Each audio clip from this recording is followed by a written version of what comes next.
Tapi ketahuilah Bapak Ibu Saudara-saudara sekalian, ada mabuk yang lebih berbahaya daripada mabuk miras, yaitu mabuk cinta. Kalau orang mabuk cinta, maka gentayanganlah para pelakor, dan banyak suami-suami lebih cinta kepada istri orang lain. Tapi sayang seribu sayang, persatuan kita hanya ada di masjid, kita tidak bawa dalam kehidupan bermasyarakat. Kita gara-gara beda pilihan, kampret cebong, sampai sekarang belum rujuk. Padahal Pak Presiden sama Pak Prabowo sudah akur. Saya bilangin beleng-beleng ini.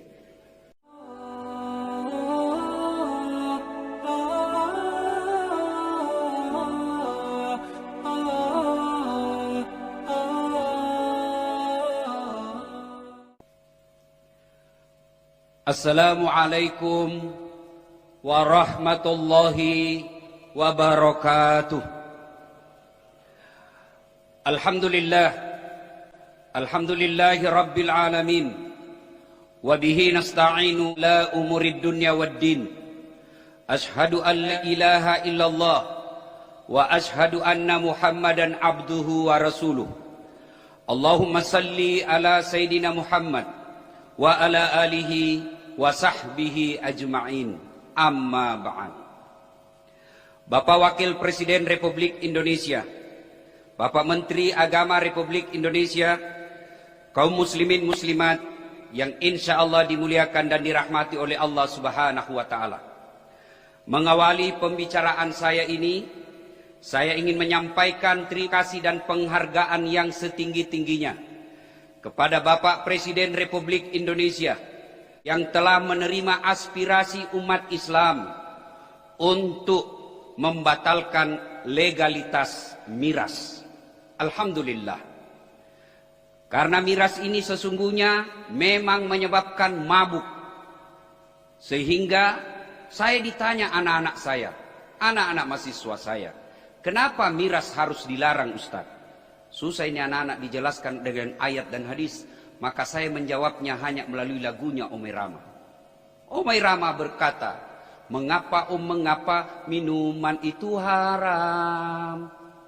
Karena merusak kepikiran. Mengapa semua yang asik-asik itu diharamkan? Mengapa semua yang enak-enak juga diharamkan? Jawabannya Gus Menteri, itulah perangkap setan, umpannya ialah bermacam-macam kesenangan. Alhamdulillah, Presiden Republik Indonesia tidak tergoda dengan kesenangan ini.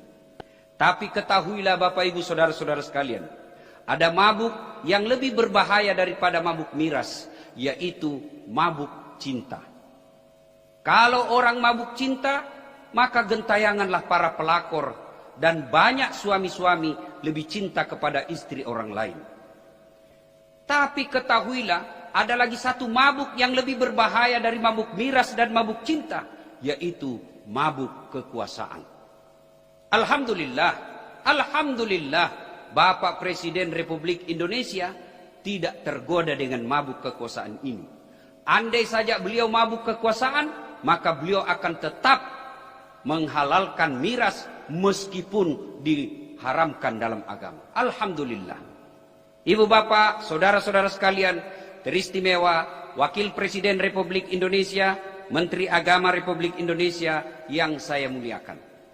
Kurang lebih 1400 tahun yang lalu, terjadilah peristiwa yang sangat spektakuler, di mana diperjalankan seorang manusia pilihan dari Masjidil Haram di Mekah ke Masjidil Aqsa di Palestina, lalu naik ke langit, berdialog dengan Sang Yang Maha Pencipta, dan kembali lagi ke muka bumi. Pertanyaannya, mengapa peristiwa ini spektakuler? Karena perjalanannya sangat jauh, sementara waktu yang ditempuh sangat ringkas. Hukum fisika mengajarkan, semakin jauh perjalanan kita tempuh, maka semakin lama waktu yang dibutuhkan. Tapi perjalanan Isra dan Mi'raj ini, perjalanannya sangat jauh, tapi waktunya sangat ringkas.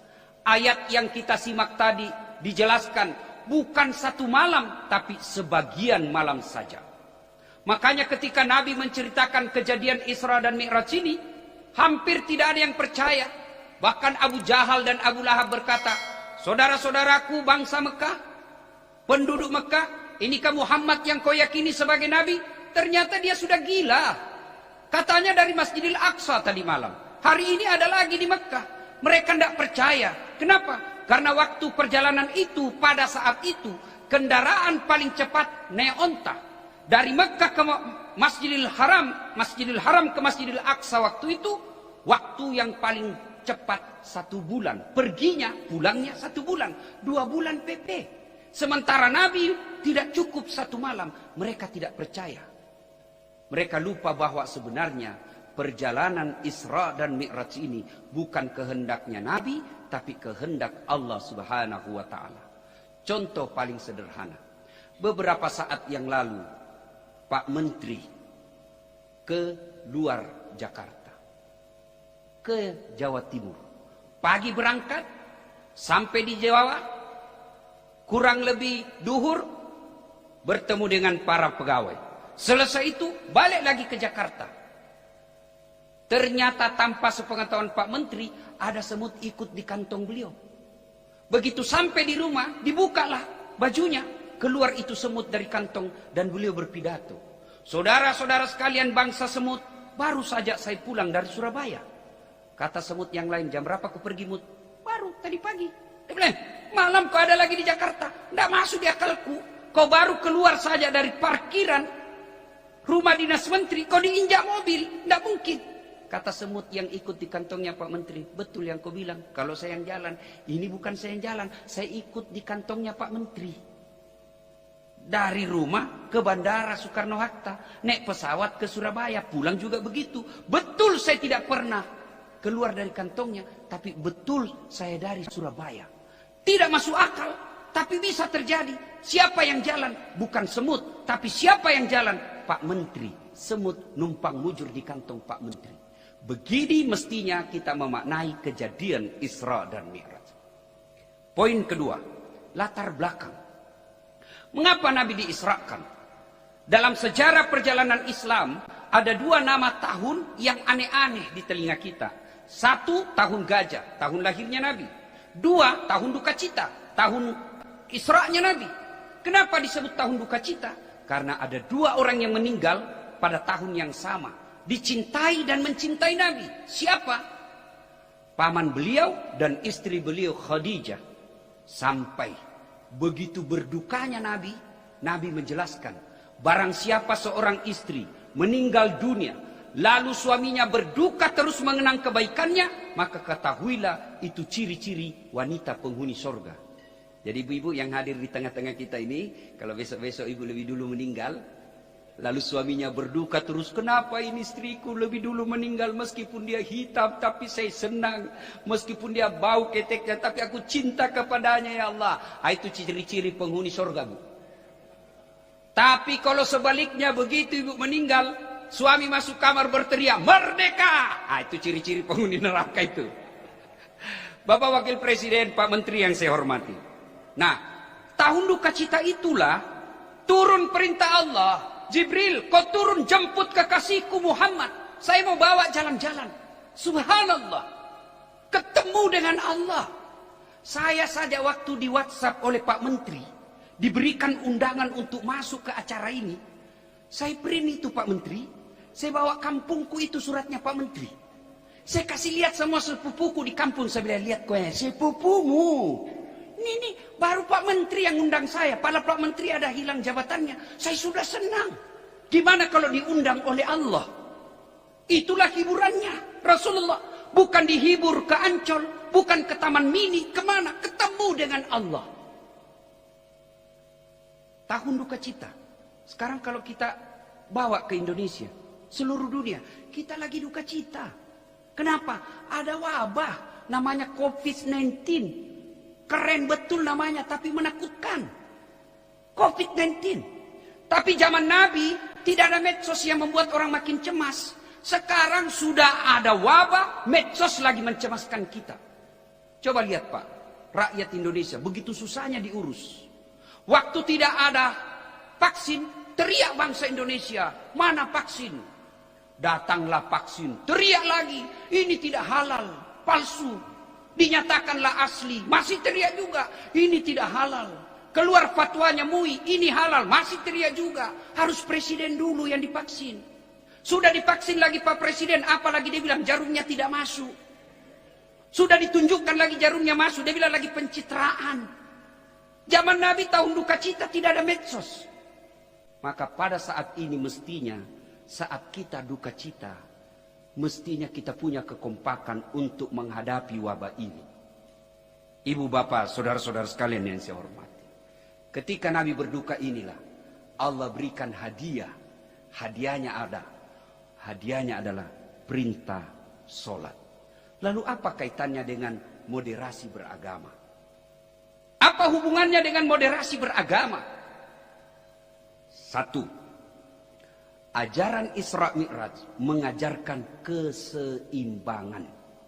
Mana buktinya? Kita belajar dari Masjidil Haram ke Masjidil Aqsa.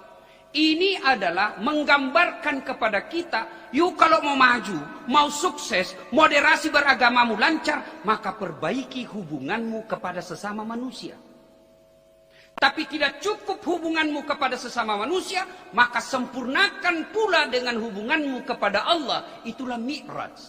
Isra'nya kepada sesama manusia, Mi'rajnya kepada Allah.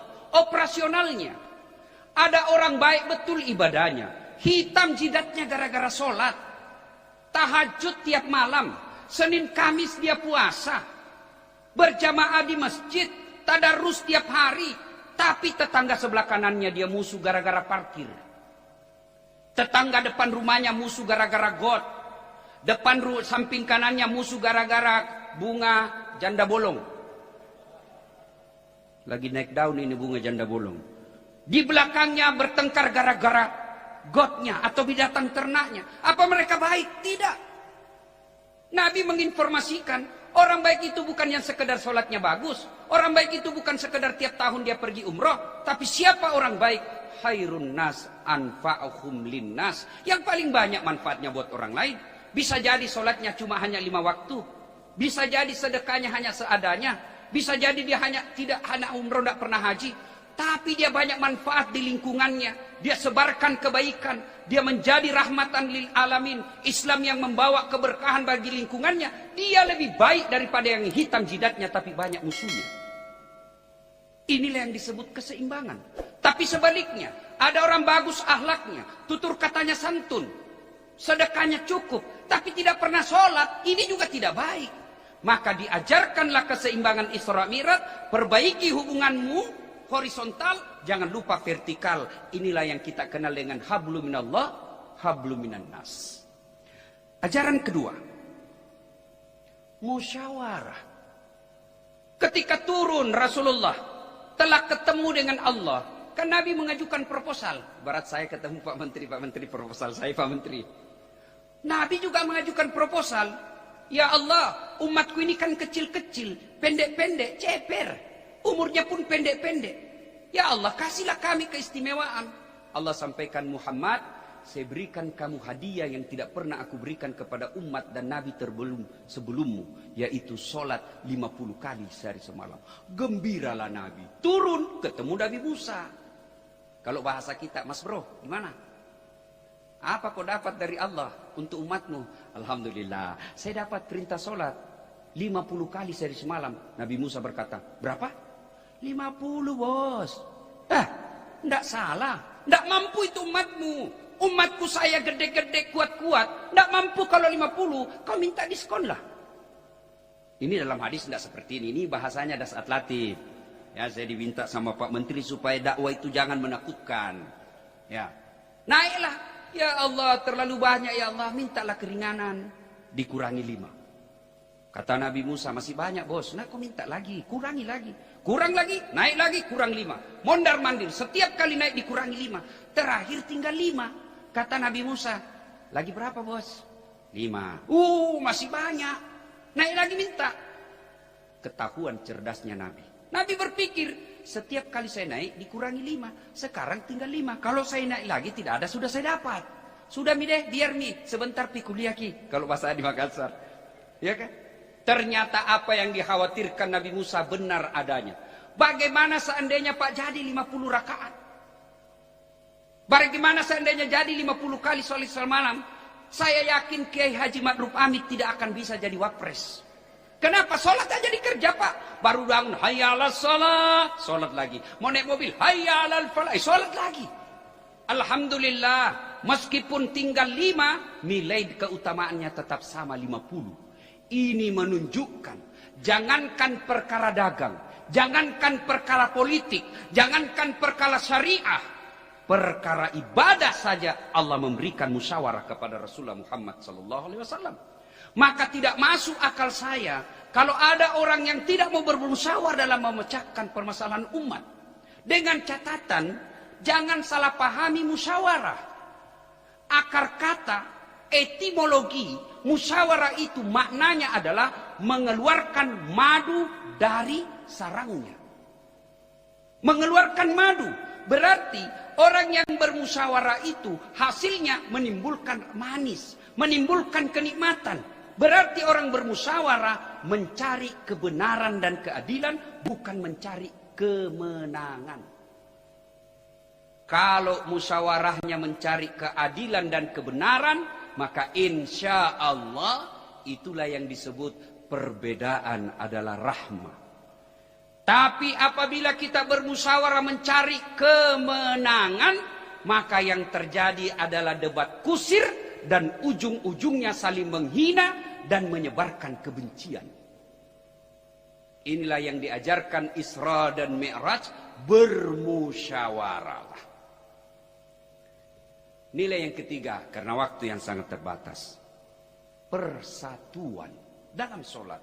Itu sholat jamaah. Coba kita lihat sholat jamaah. Nilai-nilai persatuan dalam sholat jamaah. Mulai dari bahasanya.